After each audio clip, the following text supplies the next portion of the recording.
नमस्कार मंडळी. घरोघरी मातीच्या चुली या मालिकेच्या आजच्या पुढील भागात आपल्याला असं पाहायला मिळालं.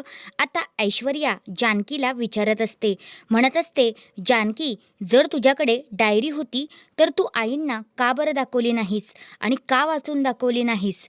तर जानकी आता सगळं काही ऐश्वर्याला सांगते.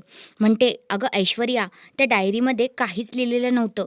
ती डायरी ब्लँक होती, रिकामी होती. मी कशी वाचून दाखवणार होते? असं आता जानकी ऐश्वर्याला सगळं काही सांगते. तर ऐश्वर्याला पण हे सगळं ऐकून खूप मोठा धक्काच बसतो. पण जानकी म्हणते की आता ते शर्वरी वंशाचं भांडं मी सगळ्यांसमोर लवकरच फोडणार आहे आणि आता अशा एका गुन्ह्यामध्ये तिला अडकवणार आहे ना, ती पण लक्षात ठेवेल. मग आता ऐश्वर्या म्हणते, नक्की काय करणार आहेस? तर मग आता जानकी म्हणते की आता पुन्हा एकदा ती शर्वरी खून करणार आहे.